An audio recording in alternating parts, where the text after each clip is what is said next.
पूर्व पीएम शेख हसीना की बढ़ी मुश्किलें। शेख हसीना का डिप्लोमेटिक पासपोर्ट रद्द। क्या भारत ही रहेगा हसीना का ठिकाना? बांग्लादेश में तख्तापलट के बाद भी न तो हिंसा की घटनाएं थम रही हैं और न ही पूर्व पीएम शेख हसीना की मुश्किलें। उनकी पार्टी अवामी लीग के कार्यकर्ताओं से मारपीट की खबरें लगातार आ रही हैं। शेख हसीना पर भी कई मुकदमे दर्ज किए गए हैं। इस बीच अब बांग्लादेश की अंतरिम सरकार ने पूर्व प्रधानमंत्री शेख हसीना के खिलाफ बड़ा फैसला लिया है। बांग्लादेश सरकार ने शेख हसीना का डिप्लोमेटिक पासपोर्ट रद्द कर दिया है। इसके साथ ही उनके अन्य सहयोगियों का भी डिप्लोमेटिक पासपोर्ट रद्द कर दिया गया है। आंतरिक मंत्रालय ने एक बयान में कहा, पूर्व प्रधानमंत्री, उनके सलाहकार, पूर्व कैबिनेट और भंग नेशनल असेंबली के सभी सदस्य अपने पदों के आधार पर राजनयिक पासपोर्ट के लिए पात्र थे। अगर उन्हें उनके पदों से हटा दिया गया है या सेवानिवृत्त कर दिया गया है तो उनके और उनके जीवन साथी के राजनयिक पासपोर्ट रद्द किए जाने चाहिए। बांग्लादेश छोड़ने के बाद से शेख हसीना 5 अगस्त से भारत में हैं।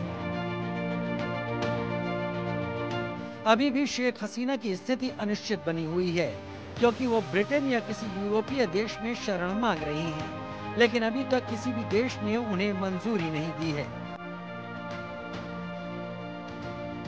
रिपोर्ट की माने तो शेख हसीना का लंबे समय तक भारत में रहना संभावित राजनयिक जटिलताएं पैदा कर सकता है, खासकर ऐसे समय में जब बांग्लादेश ने उनके प्रत्यर्पण के लिए दबाव डालना शुरू कर दिया है। जानकारी के मुताबिक बांग्लादेश में भी हसीना के प्रत्यर्पण की मांग जोर पकड़ने लगी है। नई अंतरिम सरकार शेख हसीना के प्रत्यर्पण पर विचार कर रही है। बांग्लादेश की मुख्य पार्टी बांग्लादेश नेशनलिस्ट पार्टी ने भारत से शेख हसीना के प्रत्यर्पण की मांग की है ताकि उन पर बांग्लादेश में मुकदमा चलाया जा सके। अवामी लीग की अध्यक्ष हसीना पर अब तक कम से कम 49 मामले दर्ज हो गए हैं, जिनमें हत्या के 40, मानवता के खिलाफ अपराध और नरसंहार के 7, अपहरण का 1 और बांग्लादेश नेशनलिस्ट पार्टी के जुलूस पर हमले का 1 मामला शामिल है।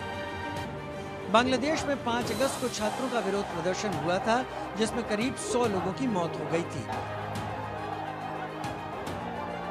उस बवाल के बाद शेख हसीना को अपनी कुर्सी छोड़नी पड़ी थी और 6 अगस्त को बांग्लादेश छोड़कर भारत भाग गई थी।